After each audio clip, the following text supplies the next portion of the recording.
But hello, everyone. My name is Danielle Gibbons. I am actually the Business Development Manager here at Proven, and I'll be moderating today's session on ERate Explain, planning connectivity, funding for schools and libraries.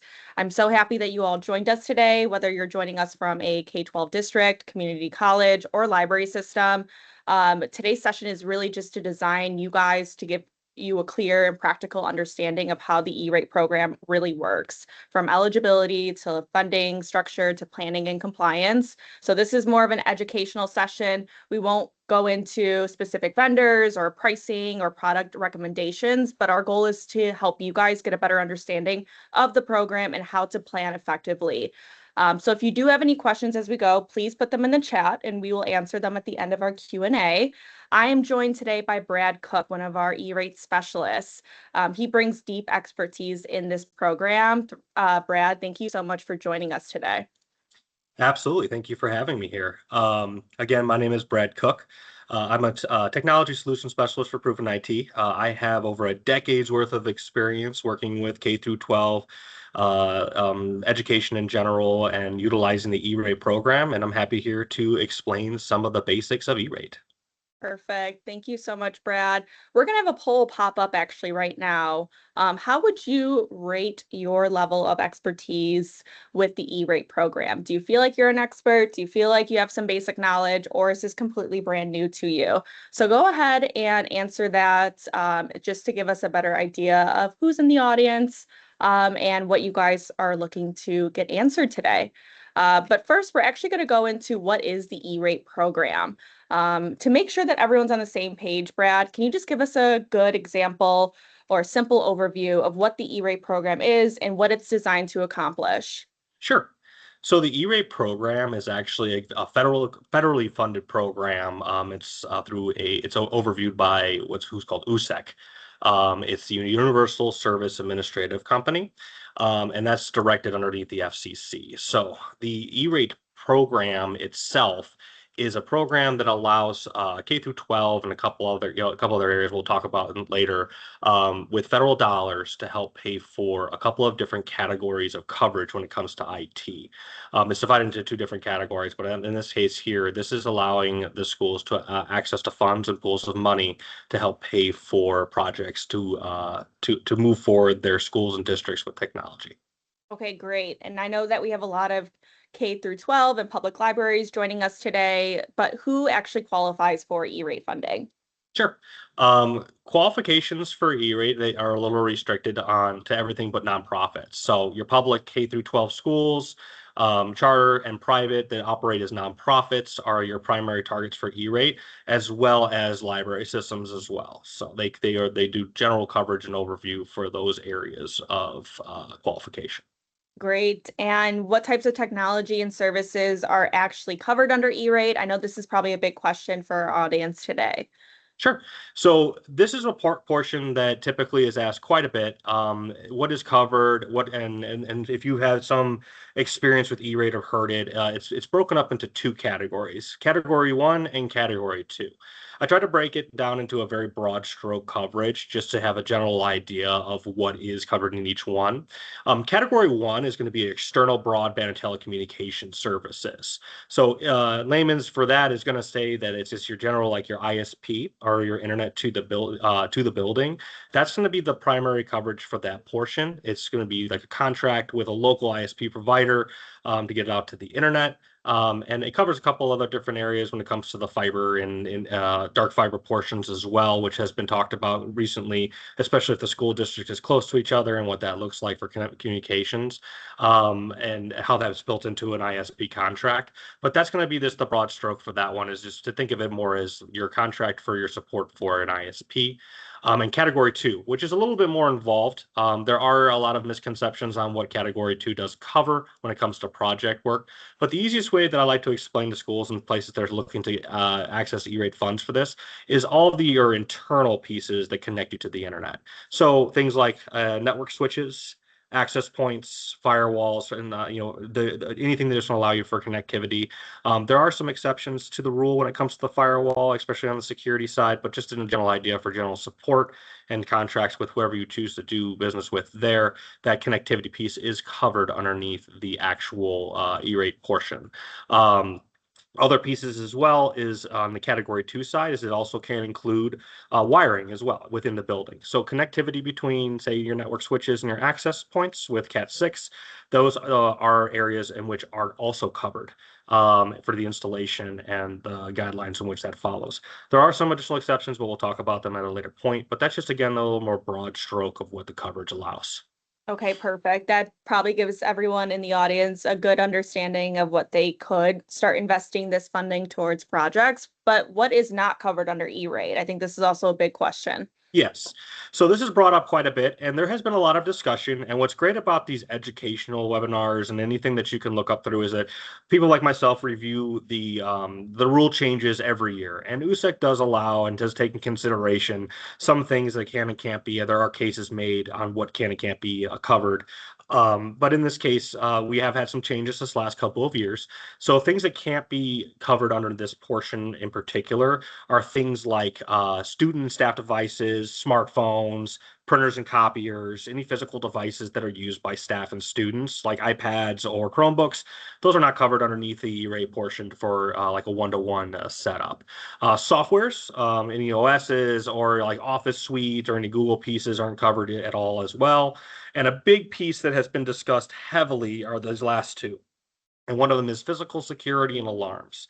That's the first one. And that one has been unfortunately decided that there was a lot of conversation this last couple of years that that would be included in it because of the amount of security needed in schools and a lot of legislation has been passing. Unfortunately, that is still not covered by the E-rate portion yet. There are some connectivity exceptions to that with switches and other things as well, but that has to be reviewed on a case-by-case basis by USEC.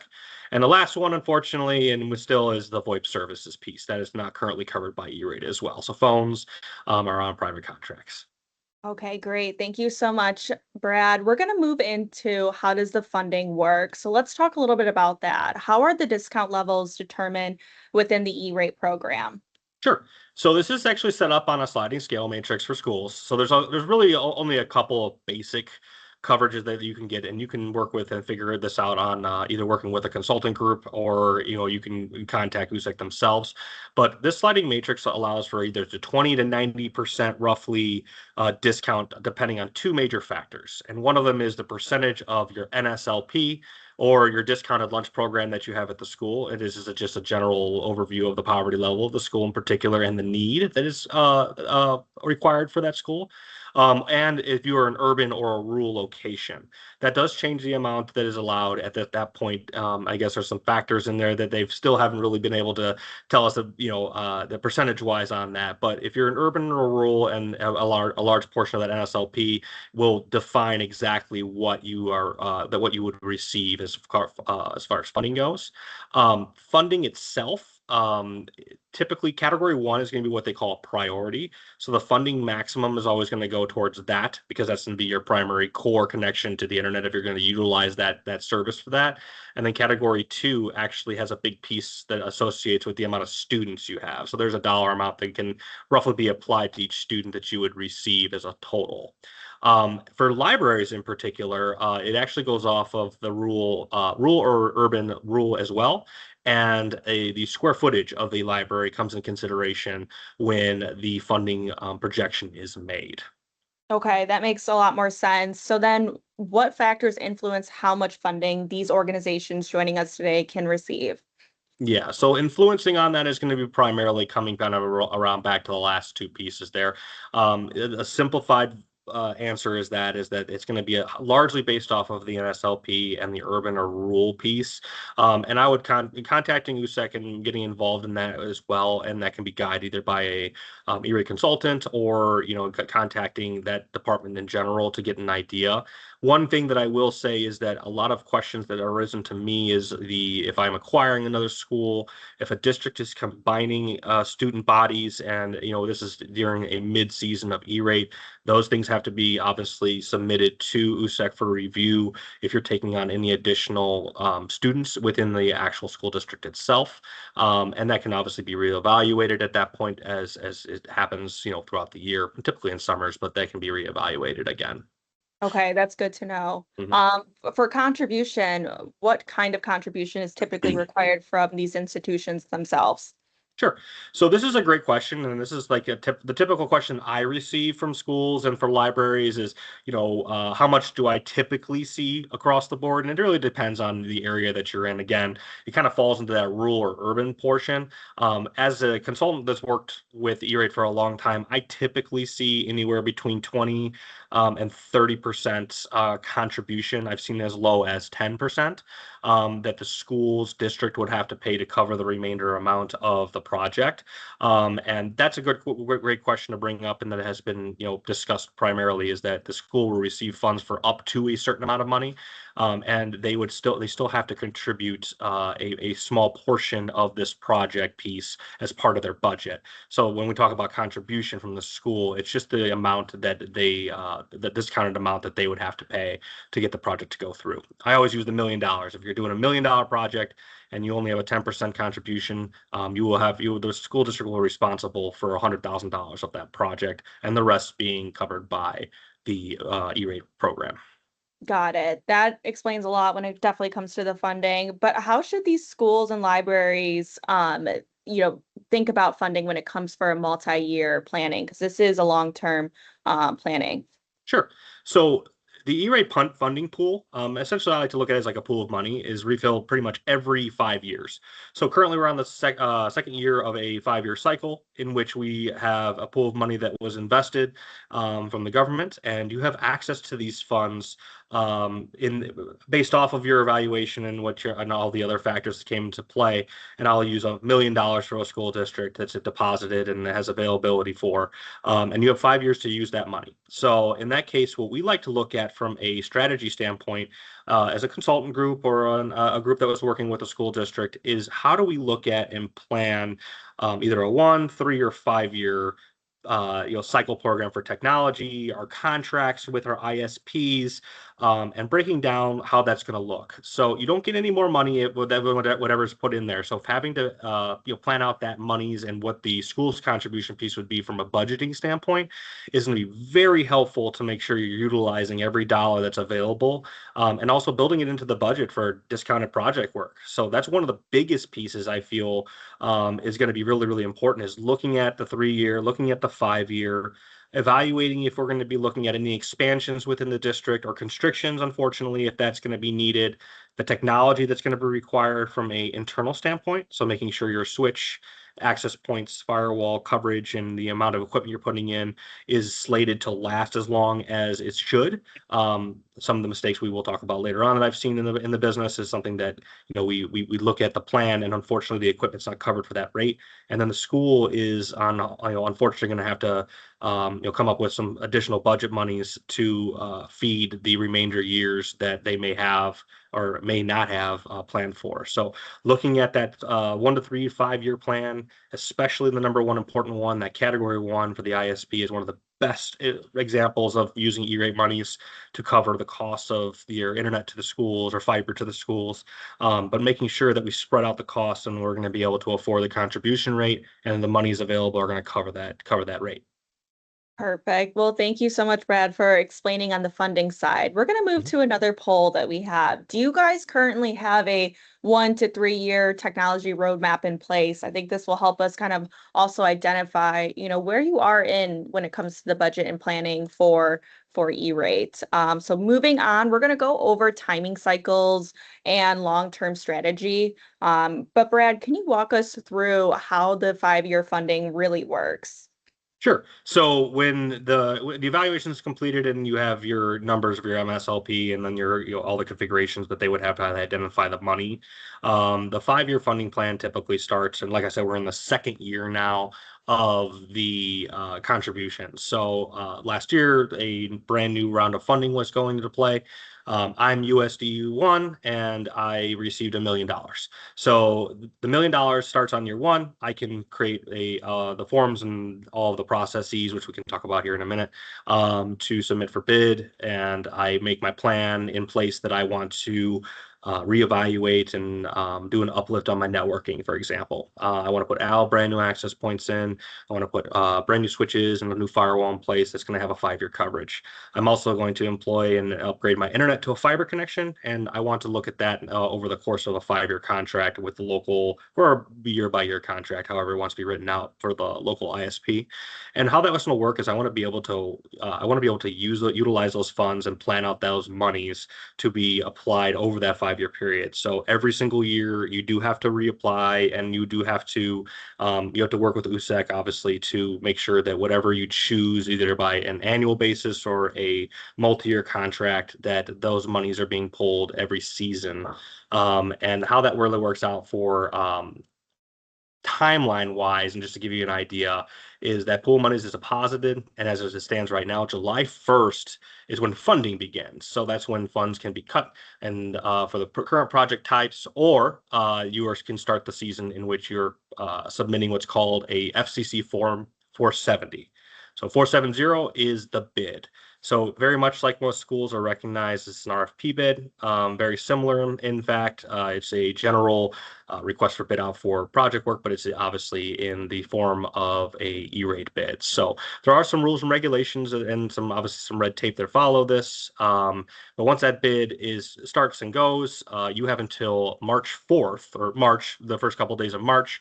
It changes every year based on the year and the weekends, where the 470 bid has to be submitted from a finalized standpoint. So if you want to utilize any of these monies between now and the first set of seasons next year, you're going to have to submit this bid before March 1st, or a 28-day window they typically give you to be able to qualify to receive any funding for the 2027 school year.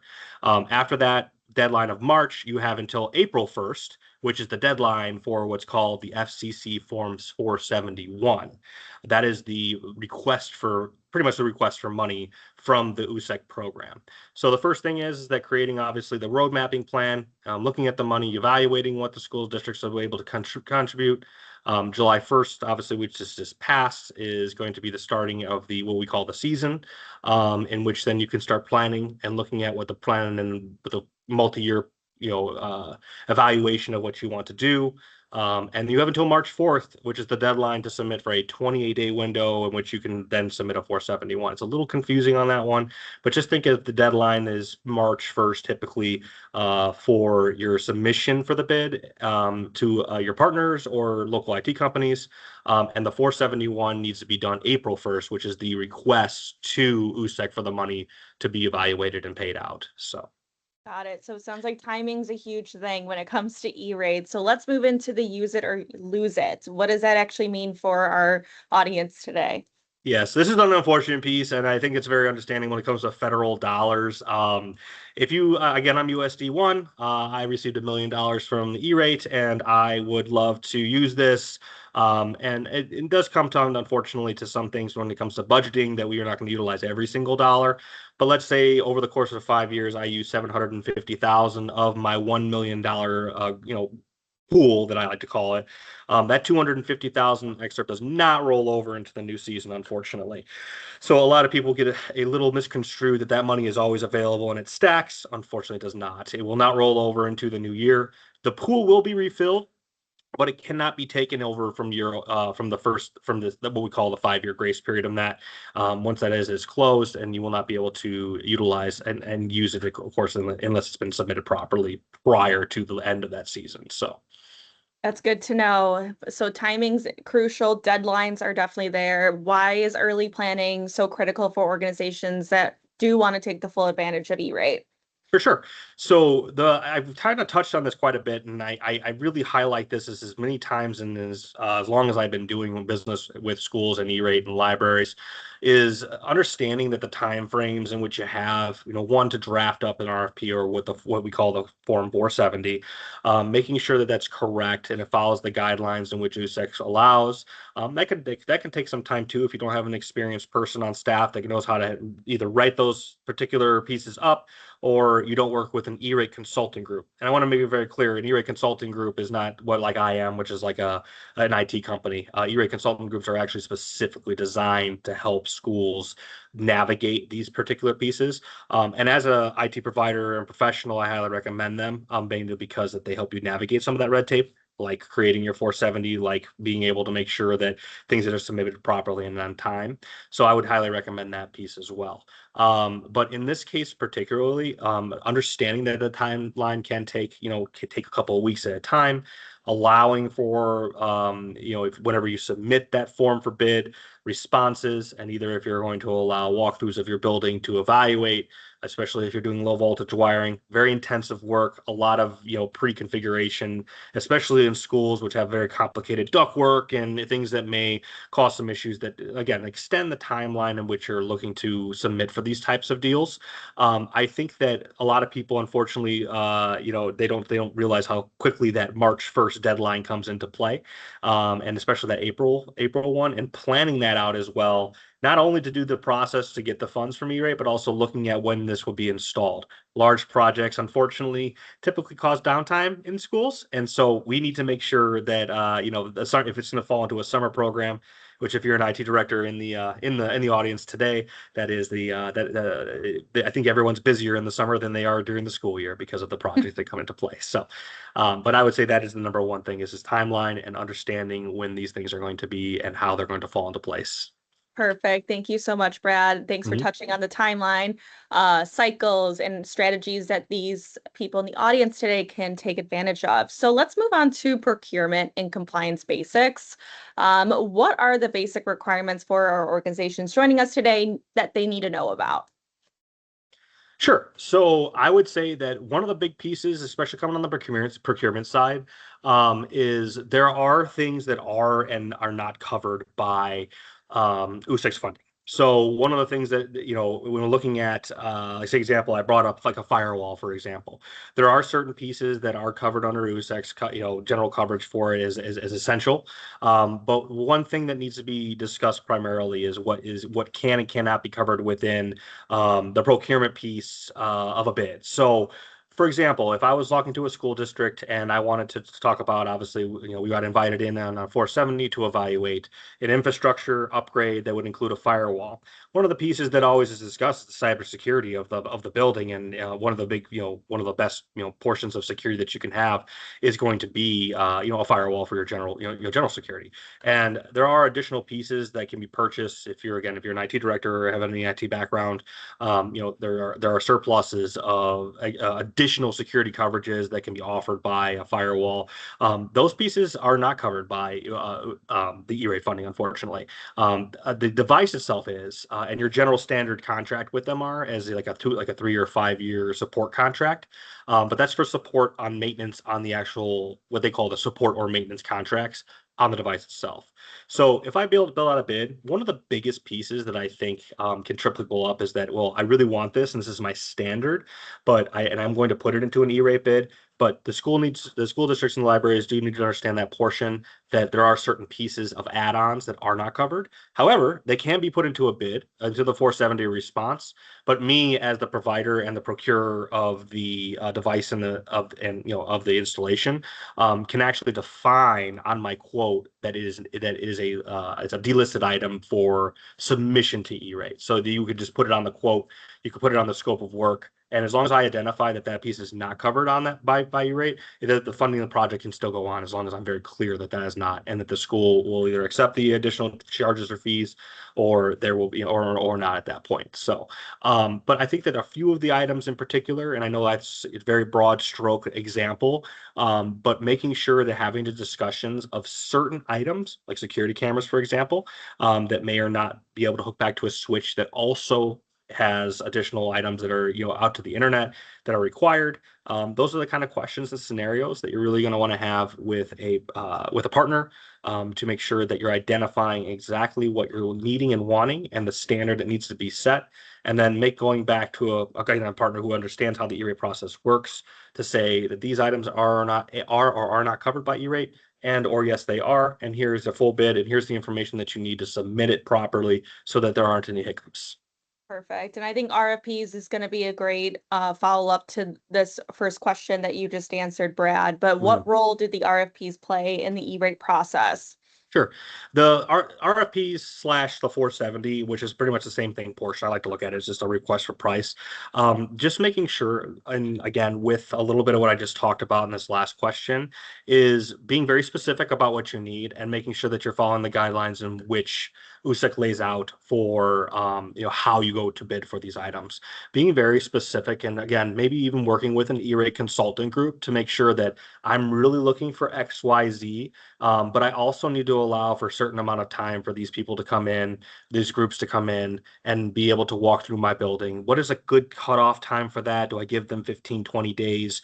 Do I allow for questions and how I'm going to respond to those questions in a public area and forum, which is required? So if I do ask questions and submit to a IT director of a list of 10 questions, then those have to be made public to the rest of the bidding group as well. So being able to look at those and see and make sure that those are set up in a proper manner. It sounds like a lot of work on the back end for it, but one thing that I will say is that is part of the RFP process here. And I guess they call it the red tape, which is okay though, because in my mind, you want to be very specific, and you may get a question from one provider that may or not thought of from another provider, and you can make a really good solution. What you're going to be provided with is a very good, clear cut solution.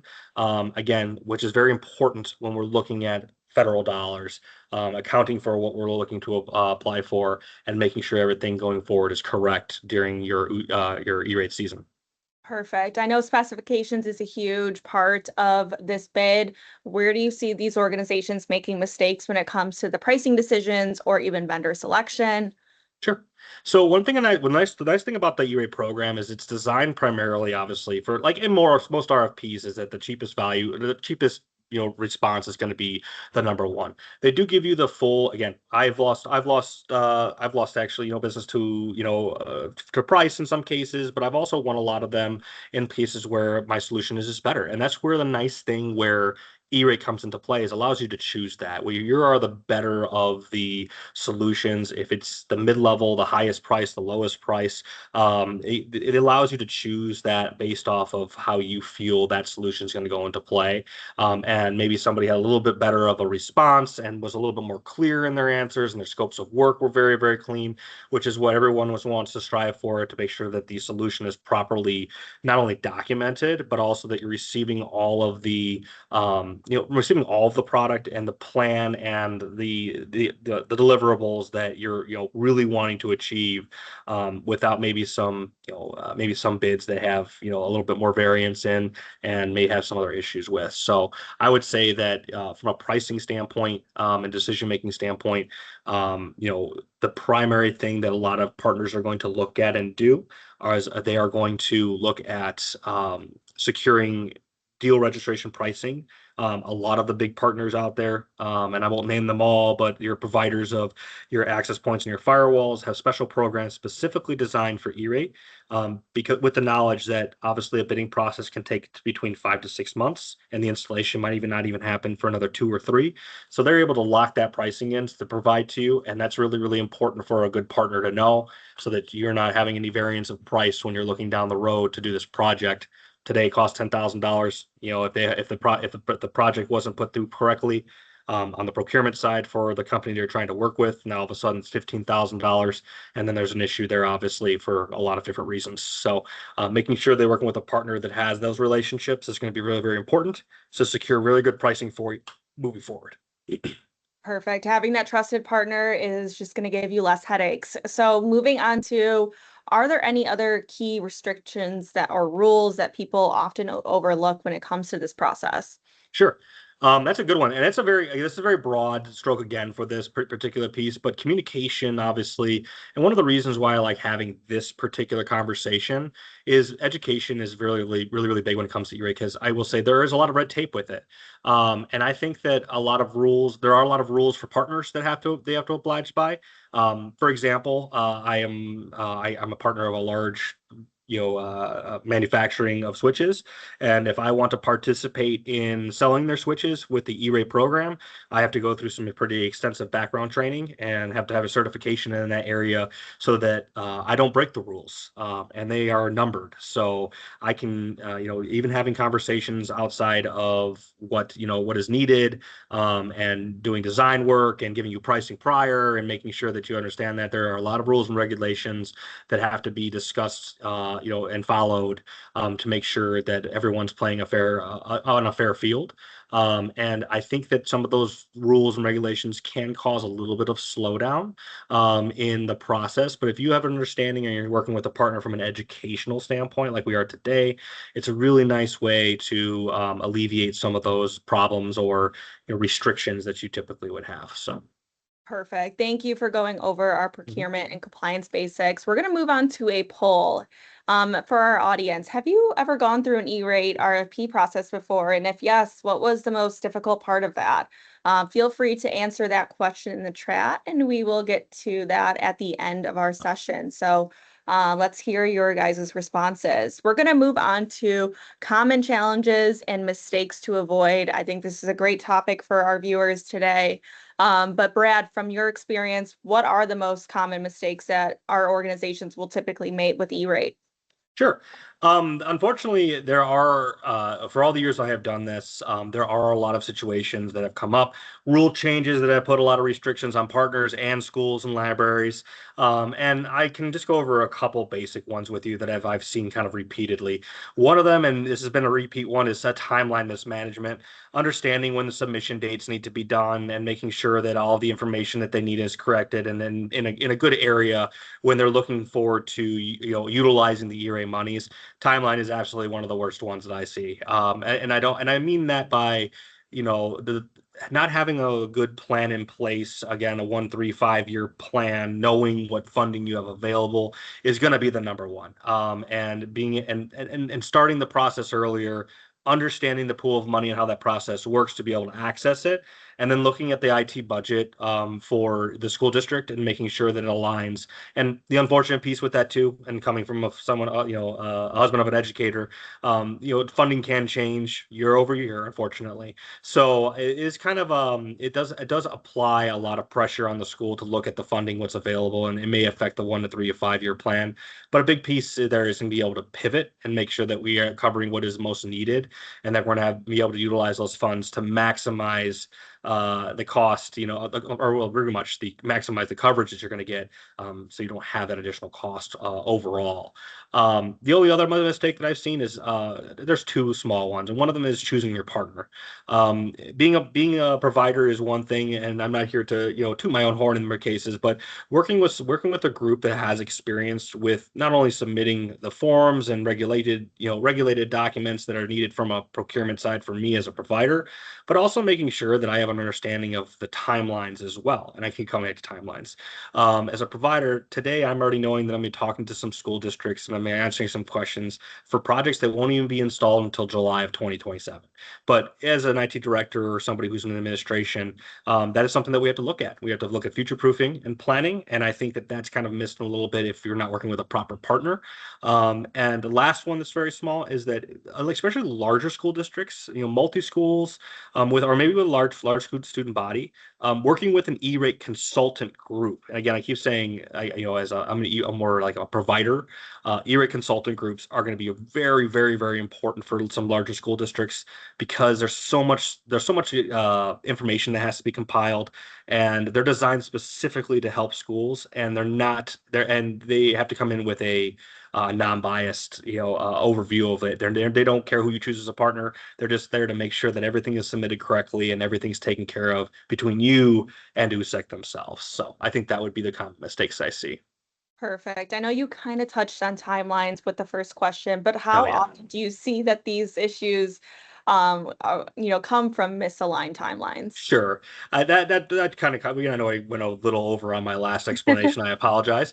I would say that I'll give a percentage of of how many I work with. If I work with 20 schools for E-rate, I would say that any of the issues that have ever come up from that for the schools portion for it has about 50% of the issues overall are the timeline restraints, rushing at the very end to make sure everything's been completed properly. I think that's about the plan. I would say about 50% of the issues overall over all the years I've had. That would probably be about the biggest one. So I really like this next question. What happens when a project is underscoped or not clearly defined? I think this is a sure. really important question for our audience today. Yeah. So again, coming back to like the planning and making sure this kind of comes back to choosing the proper partner. So Mhm. anything that's under scoped or clearly not defined in the scope is going to be questioned by USEC. So they're going to come back and say, well, I got some questions here. And that's going to put a stoppage to your guys' project and moving forward, especially if you're looking to submit your Form 471, which is your submission for funding. So if this comes back and they have questions on it, you're going to have to come back to the partner. We're going to have to answer them. But if something is under delivered, even though it's been approved, that and there may be something that comes up that requires more funding. That is it is an arduous process. Having to go back and resubmit forms, it causes a ton of issues with the USAC, and they want verification after verification after verification, and making sure that everything that they have is again rescoped and resubmitted in entirety. So I would say that avoiding any sort of issues after submission is going to be the number one. And that particular piece, again, comes back to being partnered with a program that understands installations and understands the process and knows that going into this is a time commitment over the course of many months and making sure that everything comes back green for the school and for the company. Perfect. I know you kind of touched on this in the last question again, Mhm. but what procurement missteps can jeopardize our organizations today getting their funding? For sure. So procurement missteps, again, I kind of briefly touched it prior, making sure that the partner is submitting properly for your pricing points, locking in with their E-rate programs. Again, when we're looking early on and we're looking to respond to a 470 bid, like if I was, I'm putting in pricing requests today, and that pricing has to be good until this has been confirmed and monies have been requested from USEC, and that's going to be not until April of 2027 in some cases. There are different billing structures, which I wanted to touch briefly on this piece. And there's a couple different ways that you can provide billing in which the school would cover the full cost up front and then get refunded by USEC. And then there's another program in which obviously the per partner takes on a portion of it and is refunded from USEC directly. So there are a couple of different funding pieces. If we have anyone in the audience that has questions about that, I would love to have a separate conversation, particularly about those two pieces and options. It's not overly complicated, but it does come into kind of that planning and the funding available for the school that allows for a large contribution with a wait period of 3 to 4 months for reimbursement from USEC. But again, coming back to the partner piece, making sure that they have the proper dialogues with whoever they're the providers you're choosing for a firewall switching or ISP, and making sure that they're going to be able to lock in that pricing for the time frame in which then you have to submit for funding. That's the biggest piece. If that's not covered, it can jeopardize your whole bid as a partner, and cause a lot of issues on the back end when we're originally looking at pricing. So I think that's the most important part. Yes, I do love this topic because I think that a lot of people do end up making a lot of mistakes or run into roadblocks, challenges. So thank you so much, Brad, for giving your expertise on this topic and all the topics that we covered today. We're going to move on to our Q&A. If you guys do have any questions, please put that in the chat right now. I would love for you also to connect with Brad after today's call. There is a QR code that you can scan to email Brad just to ask some more questions or even set up a call to go a little deeper into your guys' E-rate funding. But if we don't have any questions that pop up, thank you so much for joining us today. I really appreciate everyone taking the time out of their busy days to learn a little bit more about their E-rate funding. But like I said, please scan that QR code, email Brad, get a conversation set up. He is a great expert on this topic and could really help your organization get the right funding and create the proper roadmap. So thank you so much, Brad, for joining today. You're very welcome. And please, by all means, please reach out to me if you do have any further questions. I'd be more than happy to set up a call with you or email back and forth. Not an issue at all. Again, I have vast experience in working with E-Rate for across multiple states within Indiana, Illinois, Michigan, Ohio, Tennessee, pretty much everywhere you can think of. And I'm happy to help you work through any questions that you may have or any more verification. So thank you very much again. And thank you, Danielle. Perfect. No, thank you. I appreciate everyone joining the call today. We will end right now. And if there are any questions, like I said, scan the QR code, reach out to us, and we would be happy to set up a further call. So thanks everyone for joining.